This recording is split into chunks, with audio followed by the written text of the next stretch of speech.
Hey YouTube, welcome back. Sorry it's been a few days. I know I've been promising some riding videos. Um, I've lost my GoPro, unfortunately. Um, Either I lost it or I just misplaced it, and hopefully by tomorrow I will have a new one or find the one that I've lost. I've got a couple places I haven't checked yet. Um, we did a pretty big ride this morning. I wanted to share with you guys a couple thoughts and feedback I had on the bike. Um, Today I rode the bike about as hard as you can ride it off road. Um, as hard as the suspension will let you and the tires, the capability. Um, I really pushed it to the limits a couple times. I actually laid the bike over today in some pretty hard sand, or I should say soft sand. It wasn't bad, maybe about 15 miles an hour. Missed our turn and we got sidetracked, and there was probably about 6 of us out there today. Some KTM 350 or 250 EFX.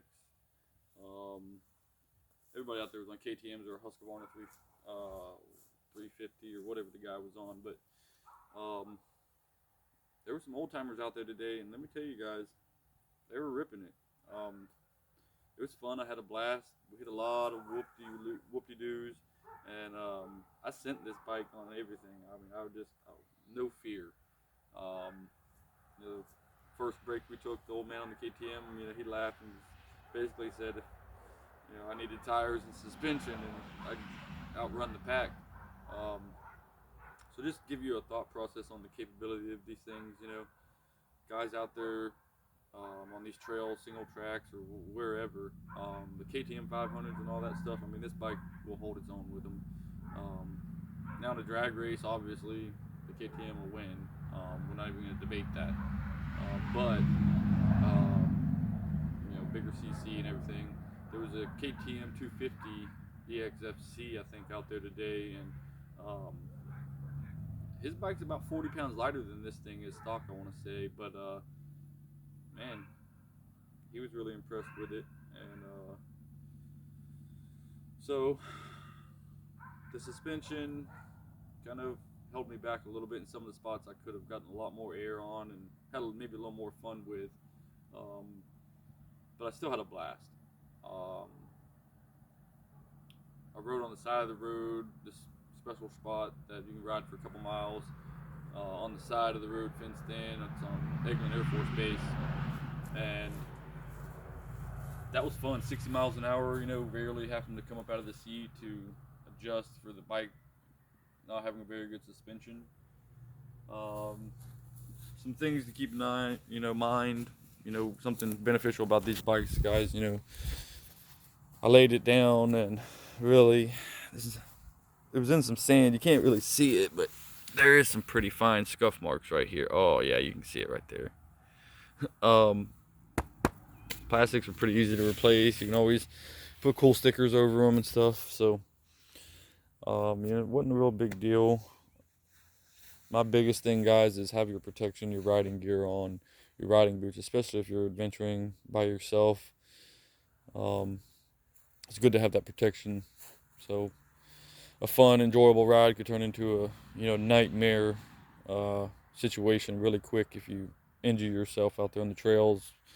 So that's just something to keep in mind, guys. Ride safe, have fun. The safer you ride, the longer you're going to get the ride. ABS on this bike, I'm thinking about adding a toggle switch too. Even though it does have a switch, you can turn it off and on. I turn the bike off, and then when we get going again, I forget to turn the ABS off, and that kind of put me in a pretty big ditch today. I missed the pine tree by a few feet, and scuffed the front end a little bit with some vines. But all this stuff, when you lay these bikes over, just cosmetic stuff, guys, and that's something that's really beneficial. Granted, nobody wants their bike to look all beat up necessarily, but just some cool little information for you guys. I bottomed it out twice today, sending it a little too hard on some jumps.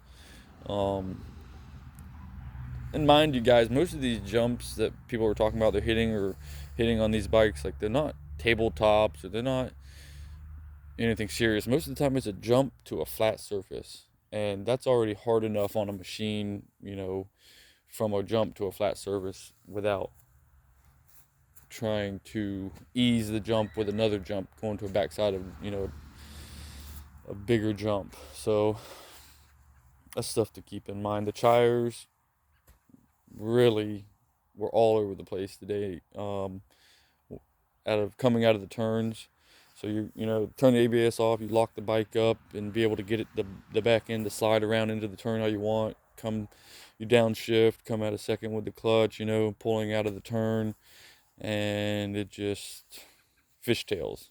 I lowered the PSI for the first time today. It was definitely a huge difference in the front end, I noticed, but the back end was just still all over the place, and I had it pretty low today. So um,